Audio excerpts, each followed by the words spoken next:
Everybody's coming in here and they're buying lanterns, flashlights. Good reason. Hurricane-force winds, flooding, and thousands still in the dark tonight. A nasty and dangerous winter storm wreaking havoc across California. Good evening, everyone. I'm Erin Clark. I'm Dan Green. We are beginning tonight on the Storm Watch and this powerful winter storm that is really making a mess of the Central Coast and much of Northern California. Strong winds and heavy rain are making travel conditions very dangerous. Over 1 million people are without power in the Bay Area alone. Meantime, we have live team coverage. Felix Cortez is in Monterey, Phil Gomez in Santa Cruz, and we begin with our lead forecaster, Jim Vanderswan, who's been tracking this thing all the way through. Yeah, it's a big one, really. Since 1950, this is one that we rate up at about a 9.0. There's only been about a dozen storms this strong in the central part of California. All right, very good. Thanks, Jim. The roads are very dangerous with this kind of weather. Our Michelle Allen is in the traffic center with more on how traffic's going on the Central Coast. Dan, we just got some good news from the CHP for folks who travel Highway 17. All right, Michelle, thank you. Highway 1 in Monterey County had its share of problems as well today. Near Hurricane Point, Caltrans crews were on the lookout for mudslides. Some rocks and debris did tumble onto the roadway. They were cleared up as quickly as possible. However, Highway 1 was shut down off and on all day while crews cleaned up storm debris. That was just one of many problems out on the Monterey Peninsula as trees crashed down on roads and, in some cases, fell onto houses. Many cases bringing down power lines with them. The problems were so severe that at least 2 cities went into emergency mode. Action News reporter Felix Cortez continues our team coverage. He's live in Monterey.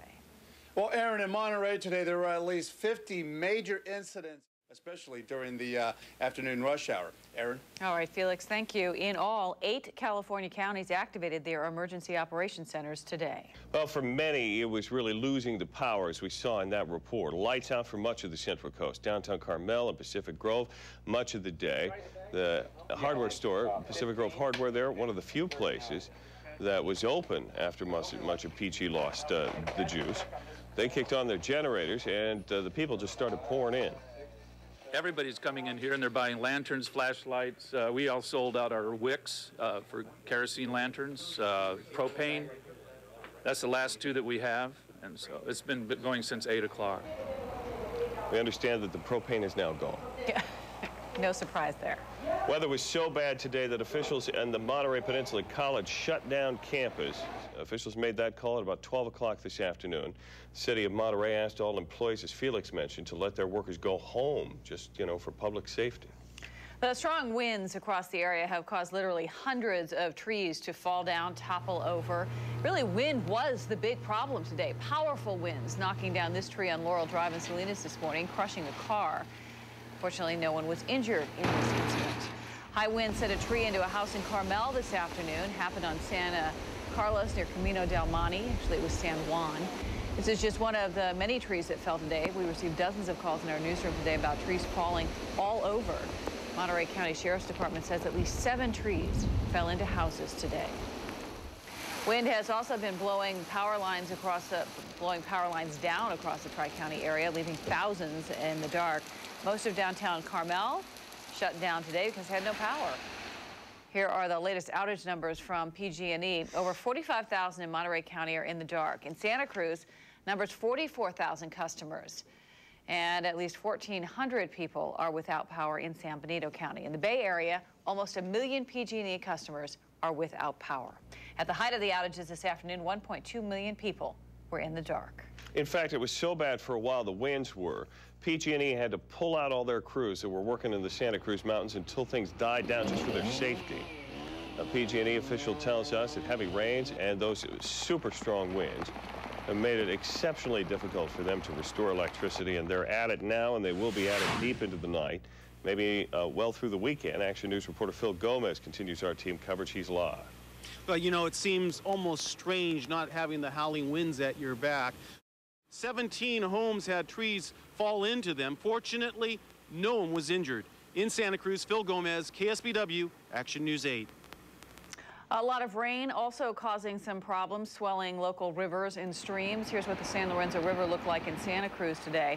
National Weather Service has already issued a coastal flood warning tomorrow for the entire Central Coast. It was a busy day for meteorologists at the National Weather Service as well. They doubled their staff today to make sure that they got out the most accurate information to the Central Coast as fast as they could.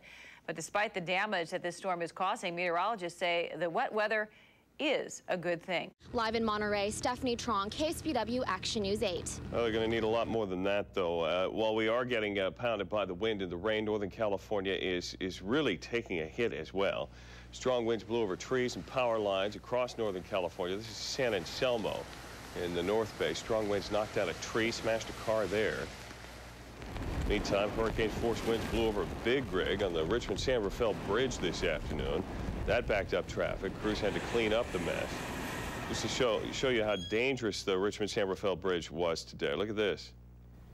These pictures taken by the San Francisco Chronicle photographer Kim Komenich. Waves pounding the Marin County side of the bridge, getting dangerously close to crashing onto the roadway itself. CHP actually shut down the bridge for a little while today. It reopened at about 3:30 this afternoon.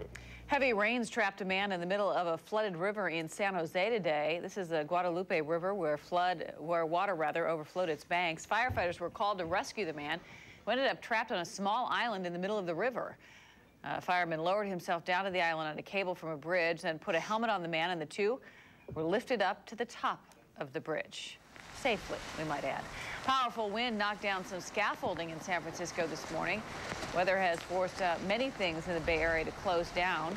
One of those places was the San Francisco Zoo, which of course just reopened to the public yesterday after a fatal tiger mauling on Christmas Day. Strong winds, heavy snow up in the Sierra. Donner Pass, well, it's a mess up there. People were warned not to drive up there, and it looks like most people did heed that warning. People that didn't have four-wheel drive are required to have chains, but snowplows and Caltrans have been busy cleaning up 80 streets around town all day long. Several feet of snow expected in the Sierra. It's going to take them a while to clear out. Red Cross opened a shelter in Truckee for anybody that was in need of shelter or food. Getting there was the hard part. In Southern California, in Orange County, mandatory evacuations for 1,000 homes in 4 fire-scorched canyons. There is no brush there to actually hold mud, so the concern is that this could just turn into a big mess. Forecasters predicting up to 4 inches of rain there. People will have until 7 o'clock tonight to get out. Comprehensive coverage of the storm, by the way, on our website anytime.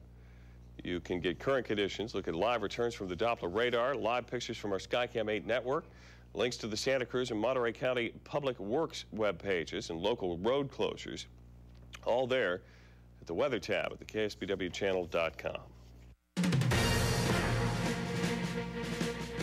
Coming up tonight on Action News, the latest American unemployment numbers are out. Do they show a recession is just around the corner? We'll take a closer look.